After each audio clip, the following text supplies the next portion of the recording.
will wave the white flag? Coronation Street spoilers follow. Coronation Street has confirmed a big change for the Rovers next week after Ben Driscoll suffers a sudden health crisis. The new landlord begs for a ceasefire between his partner Eva and mother Maggie. But will the bitter enemies be able to put their differences aside?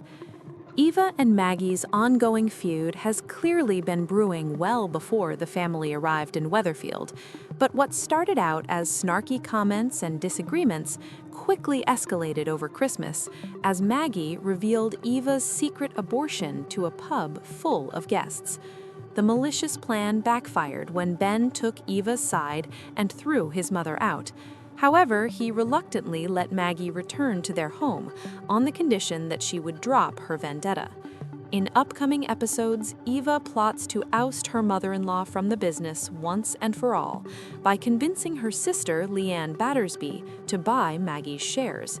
The matriarch cottons on to the scheme, and a dramatic showdown ensues.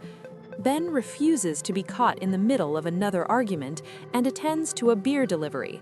When he returns home, he reveals he has been having heart palpitations and is rushed to hospital. In Wednesday's 21 January episode, Ben is discharged and advised to avoid stress while he recovers. Unbeknownst to the doctors, Ben's home life isn't exactly peaceful, and he can barely get through breakfast the next morning without witnessing another scrap. Realizing the damage they're causing, Eva and Maggie agree to call a truce for the sake of Ben's health. But will they truly be able to make peace, or will one strike while the other's guard is down? Eva finds Maggie impossible to live with, our Corrie source says. Maggie criticizes her every move and has also unfairly given her a hard time for having an abortion when she was pregnant with Ben's baby. It's clear that the tensions at the Rovers are taking a major toll on Ben, though. Eva and Maggie agree that the heated dynamic needs to change, but can they make it work? The iconic Rovers Return Inn, a cornerstone of Coronation Street for over 6 decades, has weathered bankruptcies, fires, murders, and innumerable pints of Newton and Ridley's best. But now a new and insidious threat festers within its familiar walls, one no insurance policy can cover. A family war so venomous it has literally stopped the landlord's heart. As Ben Driscoll recovers from a terrifying health scare, a desperate question hangs over the famous pub. Who will finally wave the white flag? This week, Coronation Street confirmed a seismic shift in the dynamics of its most beloved establishment. The conflict between publican Ben, his partner Eva Price, and his mother, Maggie Driscoll, has escalated from a simmering domestic dispute to a crisis that threatens the very future of the Rovers. It's a story that transcends soap opera drama, tapping into universal themes of familial loyalty, grief, generational conflict, and the profound physical cost of emotional strife.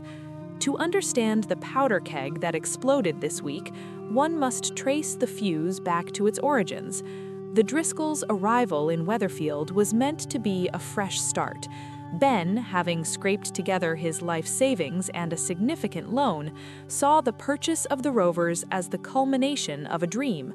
Maggie, recently widowed, was to be the matriarchal backbone, her investments securing her a role and a home. Eva, fiercely independent and deeply in love with Ben, embraced the chaotic venture. But, as a high-level Coronation Street source intimately connected to the production reveals, the tension was baked in from day one. Maggie saw Eva as a flighty modern woman who'd trapped her precious son. Eva saw Maggie as an overbearing, judgmental relic trying to control Ben and claim the pub as her own domain. They were on a collision course from the moment the keys were handed over. The source confirms the feud predates Weatherfield, rooted in unspoken class anxieties and maternal jealousy. Maggie sacrificed everything for Ben. She sees the pub as their family legacy, with Eva as an interloper. Eva, meanwhile, feels she's constantly being audited and found wanting by a woman who can't accept that Ben's primary allegiance has shifted. The fragile civility shattered irrevocably over Christmas.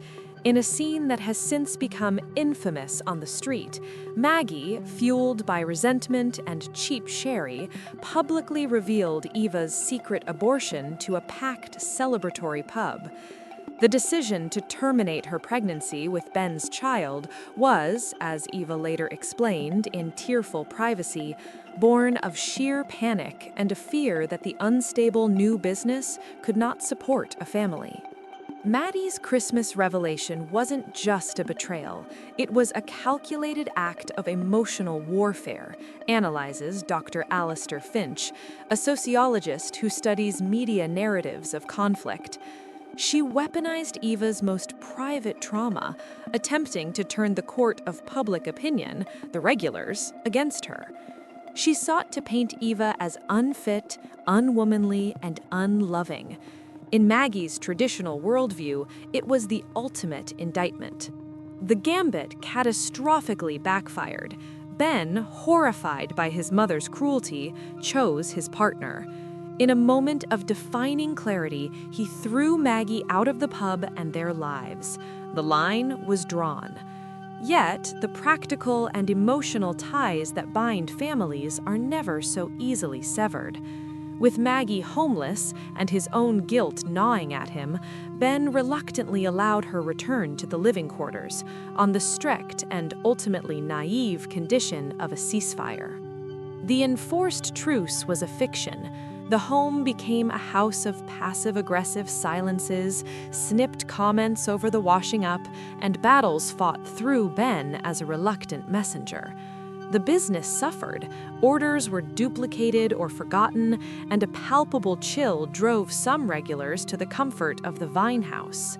This week, the conflict entered a new, dangerous phase: corporate warfare.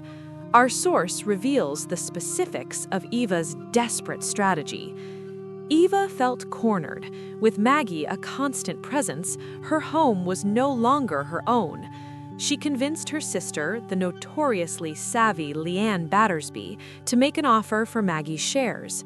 For Eva, it was the perfect solution: buy out Maggie's financial and emotional stake, freeing Ben and securing her own position. She saw it as a business rescue mission. But Maggie Driscoll is no fool. The matriarch, who has weathered financial storms before, cottons on to the scheme. The resulting confrontation, we are told, was electric and brutal. Accusations of gold digging were hurled at Eva, while Maggie was branded a poisonous leech. Ben, pleading for calm, was rendered invisible, the prize over which they were fighting, not the man they both claimed to love. It was at this precise moment, our source states, that Ben disengaged. Refusing to be collateral damage in another explosion, he physically removed himself, attending to a routine beer delivery in the cellar. It was an act of self-preservation, but also one of profound despair. What happened next has shifted the narrative from a familial drama to a human emergency. Upon returning from the cellar, Ben confessed to debilitating chest pains and dizziness, symptoms he'd been quietly ignoring for weeks. The subsequent dash to Weatherfield General was a wake-up call delivered via ambulance siren. In Wednesday's episode, a pale and shaken Ben is discharged. The diagnosis: severe stress-induced arrhythmia, exacerbated by exhaustion. The prescription: complete rest and, unequivocally, the removal of all stress from his life. The medical advice hangs in the air with tragic irony as he returns to the front line of his own home. The breakfast scene the next morning is a masterpiece of quiet horror previews. Our source: Ben is trying to eat, trying to follow doctor's orders, and right there, over the cornflakes, it starts again. A hissed comment about the washing up, a pointed sigh about the grocery bill. You see the color drain from Ben's face. He doesn't say a word. He just looks from Eva to Maggie, and the message is clear: you are killing me. It is this silent, terrified look that finally achieves what shouted arguments could not. The penny drops with the weight of an anvil. The two women, locked in their hatred, are confronted with its tangible, physical consequence. The man they love is quite literally being broken by their war. Faced with this horrifying reflection, Eva and Maggie do the unthinkable. They agree to a truce. For Ben's sake. The white flag, stained with guilt and fear, is tentatively waved, but the street is rife with skepticism. A ceasefire negotiated under duress is a fragile thing, observes longtime Rovers regular Sean Tully. It's all yes dear and no mum for now, but it's like watching two cats in a bag trying to be polite. The second they think Ben's out of earshot, the claws will come out again. The central agonizing question remains, is this a genuine turning point or merely a tactical retreat? Our Coronation Street source delves into the psychology of both women. Eva is motivated by raw, terrified love for Ben. She would walk over hot coals for him. Calling off the war is easy. The hard part will be swallowing her pride daily, absorbing Maggie's subtle jibes without retaliation for the long haul. Maggie's motivation is more complex. It's love fused with a deep-seated fear of being obsolete. If she truly makes peace with Eva, where does that leave her? She has to find an identity beyond being Ben's mother and Eva's antagonist. The greatest obstacle to any lasting peace remains Maggie's Christmas Day betrayal. Can Eva ever truly forgive the public evisceration of her most painful choice? Eva finds Maggie impossible to live with, our source confirms. The criticism is constant, but the abortion is the open wound. Maggie has weaponized Eva's grief and framed it as a rejection of Ben and their future. For Eva, that is the unforgivable core. She can agree to be civil, but can she ever trust her? Can she ever feel that her family with Ben is safe with Maggie in the picture? This is the toxic dynamic Ben now convalesces within. He is the hostage whose health guarantees the peace. It is an unbearable pressure for a recovering man. The pub's future is also in jeopardy. A business run by a reluctant referee and two sworn enemies observing a Cold War cannot thrive. Regulars sense the tension. Atmosphere is a pub's currency, and the Rovers is currently bankrupt. What next? The possible futures of the Rovers. Several paths now lie ahead for the Driscoll-Price household. The truce holds, but at a glacial temperature. Life becomes a series of stifled comments and separate lives within the same small space. Ben lives on eggshells, his health improving physically but declining under the strain of enforced silence. The Rovers becomes a joyless, functional place. This, perhaps, is the most tragic outcome, a survival that feels like a slow death. The instinct to strike when the other's guard is down proves too strong. A single, searing comment reignites the conflict, and this time the explosion could be terminal for Ben's health, for their relationships, and for their tenure at the pub. One of them, likely Maggie, may be forced to leave for good. In a shocking twist, Ben himself could become the agent of change. Confronting his own mortality may give him the strength he has previously lacked. He could issue a true ultimatum, find a way to genuinely reconcile, or he will walk away from the pub, and from both of them, to save his own life. This would force Eva and Maggie into uncharted territory, facing the prospect of mutual loss. The longest of long shots, faced with the very real prospect of losing Ben, could these two women, in their shared love for him, find a sliver of common ground? Could managing the Rovers together successfully become a point of pride rather than contention? Soap history is littered with such miraculous turnarounds. As Ben Driscoll rests in his bedroom above the pub, listening to the forced, polite murmurs of the women below, the soul of the Rovers' return hangs in the balance. The question is no longer just about who will wave the white flag, but whether any flag flown under such duress can ever signal a true peace. The only certainty is that the price of this war has already been paid, in the faltering rhythm of a young man's heart. The next chapter will determine if that payment was made in vain. The Rovers' Return Inn is more than a set. It's England's subconscious living room.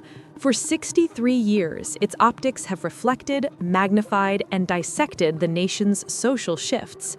The reign of landlady Annie Walker embodied post-war propriety. The tenure of Bet Lynch screamed shoulder-padded Thatcher-era survivalism. The Newton and Ridley ownership represented corporate intrusion into community. Now, under Ben Driscoll, the Rovers faces its most intimate threat, the collapse of the private sphere into the public and the weaponization of domesticity. This is not a business dispute, it's a primal struggle over territory, legacy, and the very definition of family. The bar is the boardroom, the back room is the bedroom, and the battlefield is Ben's own body.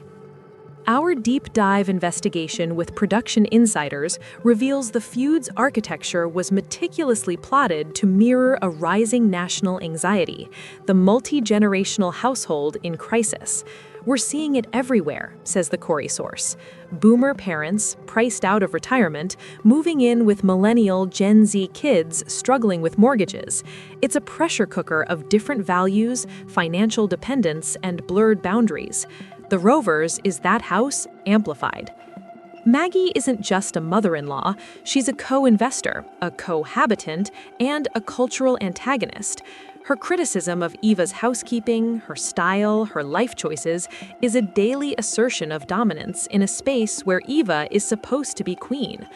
The abortion revelation was the nuclear option in this Cold War, an attempt to prove Eva unfit for the traditional roles of wife, mother, and landlady. Trauma, grief, and generational ghosts. The ghost of widowhood. To view Maggie as a simple villain is to misunderstand her profoundly. She is a woman haunted. Her investment in the Rovers isn't just financial, it's her widow's might. The last of her shared life with Ben's father poured into her son's future. The pub is her surrogate spouse and her legacy. Maggie sees Eva as a destabilizing force, our source explains. Eva's abortion, to Maggie, wasn't a personal choice. It was the termination of her lineage, her chance at grandmotherhood, the future she and her husband dreamed of. Her cruelty stems from a depth of grief she can't articulate. She's fighting for relevance in a world that has rapidly moved past the rules she understood. Her tactics, guilt, public shaming, undermining, are the tools of a generation of women who wielded social capital as their only real power. She is defending her castle the only way she knows how. Eva, a Battersby by association, if not name, carries the scars of Weatherfield's most chaotic dynasty. Her life has been a series of battles for stability, love, and self-definition against a backdrop of perpetual crisis. The Rovers was to be her sanctuary, her respectable era. The abortion decision was born of this trauma. She looked at the chaos of her own childhood, the instability, the financial strife, and she panicked, says the source. She saw history repeating. To bring a child into the volatile startup of the pub with Maggie as a looming presence felt like a recipe for disaster. It was, in her mind, an act of responsibility, however painful. Maggie's exposure of this secret didn't just shame her, it re-traumatized her. It confirmed her deepest fear that in this respectable world, she would always be seen as the flawed, chaotic Battersby girl, unworthy of a stable family life. The collateral damage, the good son complex. Ben is the archetypal good son, trapped between the two most important women in his life. His character represents a generation of men socialized to be peacekeepers, often at the expense of their own boundaries. He didn't choose a side, he had sides chosen for him. His heart palpitations are not a mere plot device, they are the somatic manifestation of suppressed conflict. He cannot voice his rage at his mother's interference, nor fully validate Eva's pain without feeling disloyal. His body has literally declared what his mouth cannot. This is killing me. Medical experts we consulted confirm the terrifying reality. Chronic, acute interpersonal stress is a direct risk factor for cardiac events, states Dr. Priya Sharma, a cardiologist. The constant state of fight or flight releases cortisol and adrenaline, raising blood pressure, increasing inflammation, and destabilizing heart rhythm.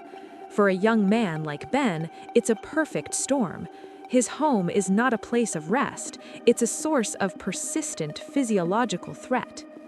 The Driscoll-Price War does not exist in a vacuum. It reverberates through Coronation Street's entire ecosystem, holding up a mirror to other conflicts. The tyrannical matriarch legacy, Maggie unconsciously echoes the ghost of Blanche Hunt, whose withering critiques were a sport, but also of Pat Phelan, who used psychological manipulation as a weapon. Is Maggie a villain or a tragic figure using the only tools she has? Coronation Street has a pioneering history with this issue, from Hilda Ogden's Friend in 1968 to Sarah Louise Platt's decision in 2000. Eva's story modernizes it, focusing not on the stigma of the act itself, but the weaponization of a private medical decision within a family conflict. It asks, who owns a woman's story? Business versus family. From Mike Baldwin and Ken Barlow to the current Platt factory struggles, the street has always known that mixing family and commerce is toxic. The Rovers' conflict is this trope stripped bare, with no corporate facade, just a mother and a partner fighting for dominance over a man and his dream. Beyond the immediate truce, what are the long-term narrative possibilities? Our analysis suggests several profound directions. The intervention of community. Weatherfield has a long history of communal judgment. Could the regulars, Ken, Rita, Evelyn, stage an intervention? Not to take sides, but to force Maggie and Eva to see the destruction they're causing to a community asset as much as a man. The court of public opinion, which Maggie once tried to sway, could turn on them both. Ben's breaking point. The greatest potential for character growth lies with Ben. His health crisis could be the catalyst for a stunning assertion of agency. Imagine a scene where, weak but clear-eyed, he gathers them and says, "The pub is mine. You are both here on my sufferance. Here are the new rules. Break them and you leave. Both of you." It would be a metamorphosis from peacekeeper to sovereign. The shared secret. What if, in their forced proximity during Ben's recovery, Eva and Maggie discover a common hidden vulnerability, a past tragedy they both understand, a shared fear for Ben they've never voiced? The foundation of an alliance is often a secret kept from everyone else. The most tragic yet powerful arc would be if Ben's condition worsens. Faced with the ultimate cost, Maggie and Eva's feud would instantly seem petty, monstrous, and absurd. Their reconciliation would be forged in a shared, unthinkable grief, a haunting, bittersweet peace bought at the highest price. The question, who will wave the white flag, is ultimately a reductive one. The true drama lies in whether any symbol of surrender can heal the wounds already inflicted. This storyline succeeds because it transcends melodrama to tap into raw, modern nerves.